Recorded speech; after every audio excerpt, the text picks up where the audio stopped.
Hi everyone, salam, how are you? I hope you're doing okay. I just wanted to come on and talk a little bit about the importance of open communication within our families, with couples, with children. We're all in closed spaces now with the people that we live with, whether that's a significant other or parents, siblings, children, and it's really telling us that we've got to pay attention to how we communicate, okay? So I wanted to remind you all about the clarifying question. I do have a video on YouTube about it, but I'll talk about it here as well. Sometimes we assume what the other person means, and our response to them is based on that assumption and not on what they actually said. And so it's important for us to, when an assumption arrives in our mind, for us to test that assumption, to really ask the person, say, wait a minute, this is what I'm hearing from you. Is that what you meant? And so they have the opportunities to say, yes, that's exactly what I meant, or no, that's not what I meant. This is what I meant. And so that can help us to have better conversations. Another thing is the family meeting or the couples meeting. And it really is to talk about the communication or talk about the relationship, not only about the grocery or homework or, the bills or whatever else there is. All that is very important. But we have to give ourselves time to actually sit down and talk about our relationships.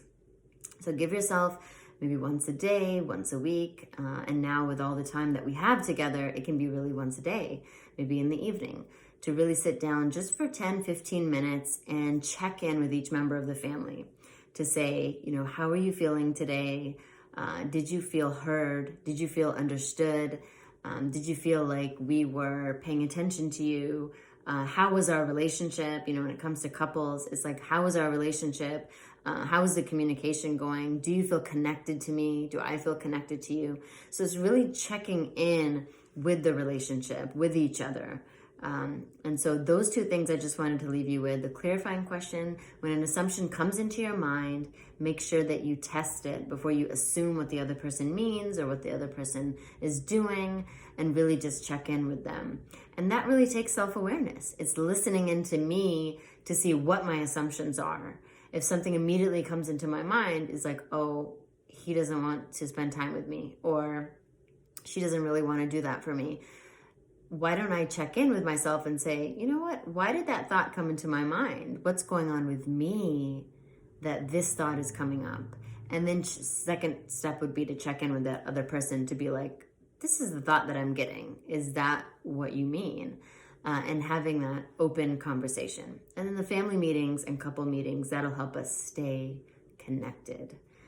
We're all in these close spaces, and we can get on each other's nerves. We can really bother each other. Is being able to say, hey, I just need a little bit of space, and go into the room or the bathroom, whatever, and just take in those deep breaths out through your mouth, to really give yourself those breathers. And at least 3 of those deep breaths can help. And then focusing in on whatever else can help you. The meditation and prayer. I know for me as a Muslim, praying 5 times a day, that's really keeping me going. Even just raising my hands and praying to God. The meditation is very helpful. I put on a sound machine in my room that has ocean wave sounds, so I can just dream that I'm at the ocean.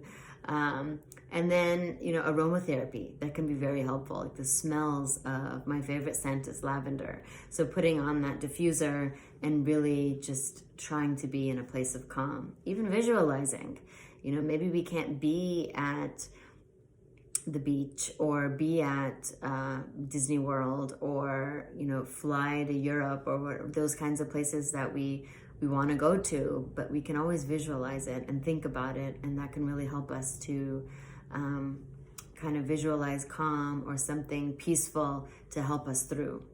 So those are just a little bit of some tips when it comes to families at this time, and I hope you all stay well and healthy. Until next time, bye, salam.